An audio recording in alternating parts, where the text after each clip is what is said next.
Hello everyone, অসীমার কিচেনে আপনাদের সকলকেই স্বাগত। ঘরেতে কিভাবে স্প্রাউট খুব কম সময়ে তৈরি করে নেওয়া যায় সেটাই আজকে আপনাদের করে দেখাবো।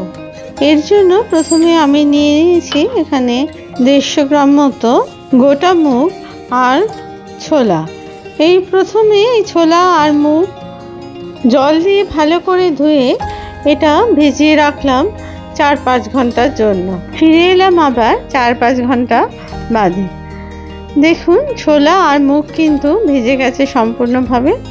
আমি এবার একটা ছাঁকনির উপরে একটা সাদা কাপড় বিছিয়ে দিলাম, তার মধ্যে ঢেলে দিলাম আমি মুগ ডালটাকে। মুগ ডালটাকে ঢেলে এবার আমি মুগটাকে কাপড়ে বেঁধে দিলাম।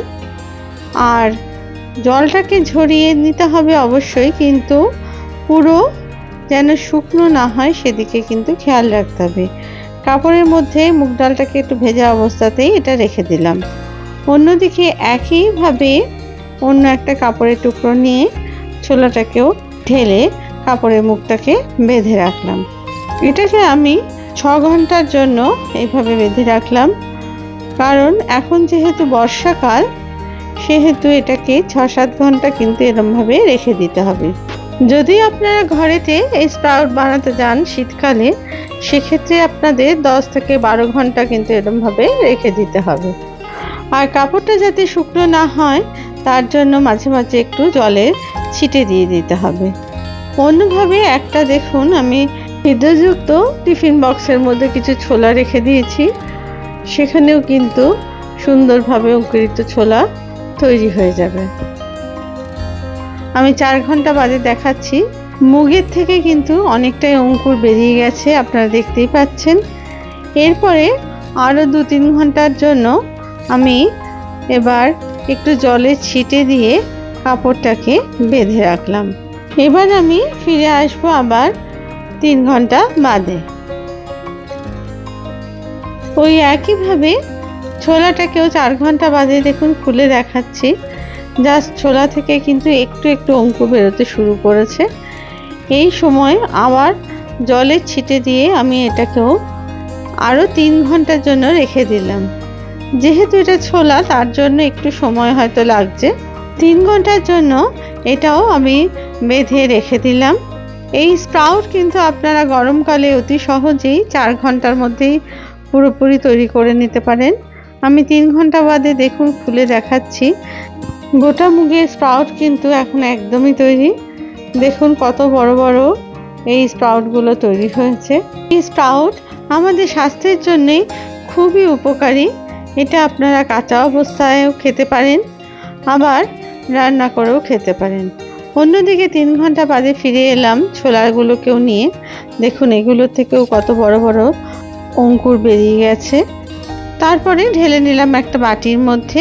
এই স্প্রাউটে ওমেগা 3 ফ্যাটি অ্যাসিড থাকার জন্য ভালো কোলেস্টেরল বাড়াতে সাহায্য করে, হার্টের পেশির চাপ কমায়, এছাড়া প্রেশারকেও নিয়ন্ত্রণ করে আর পটাশিয়ামকেও বাড়ায়।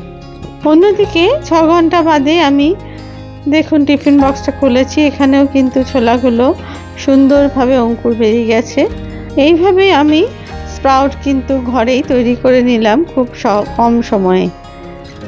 এই স্প্রাউট দিয়ে আমি কয়েকটা রেসিপি আগেই আপনাদের দিয়ে রেখেছি। আর আমি আজকে একটা পাউরুটির টুকরো নিয়ে দেখুন একটা স্যান্ডউইচ মতো বানিয়ে দেখাচ্ছি। পাউরুটিটাকে কেটে অর্ধেক করে অন্যদিকে একটা বাটির মধ্যে আমি নিয়ে নিয়েছি 2 চামচ মতো জল ঝরানো টক দই। তার মধ্যে দিয়ে দিলাম 3 চামচ মুগ ডালের স্প্রাউট, আর এর মধ্যে দিলাম 2 চামচ মতো শসার কুচি, যেটাকে আগে থেকে গ্রেট করে রেখেছিলাম। দিয়ে দিলাম 2 চামচ মতো কুচনো টমেটো। তারপরে ভালো করে মিশিয়ে নিলাম সমস্ত উপকরণগুলো। আর এবার এর মধ্যে দিয়ে দিলাম আমি 1/2 চামচ মতো বিট নুন, আর দিয়ে দিলাম 1/2 চামচ মতো চিলি ফ্লেক্স। তারপরে এর মধ্যে দিয়ে দিলাম 1 চামচ মতো মধু।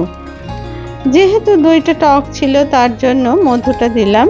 আপনারা চাইলে কিন্তু এটা আর ব্যবহার নাও করতে পারেন। তারপরে সমস্ত উপকরণগুলো মিশিয়ে পাউরুটির ওপরে দিয়ে দিলাম, দিয়ে সেটাকে সুন্দরভাবে ছড়িয়ে দিলাম। ব্রেকফাস্টে কিন্তু এই রকম স্যান্ডউইচ বানিয়ে আপনারা খেতে পারেন। এটা খুবই হেলদি আর খেতেও কিন্তু যথেষ্টই সুন্দর লাগে। আপনাদের যদি এই রেসিপি ভালো লেগে থাকে তাহলে প্লিজ লাইক, শেয়ার, কমেন্টস করতে ভুলবেন না। আর আমার চ্যানেলটিকে কিন্তু সাবস্ক্রাইব করার অনুরোধ রইল। আজ এই পর্যন্তই, আবার নতুন রেসিপি নিয়ে আপনাদের কাছে হাজির হব। সবাই ভালো থাকবেন। ধন্যবাদ।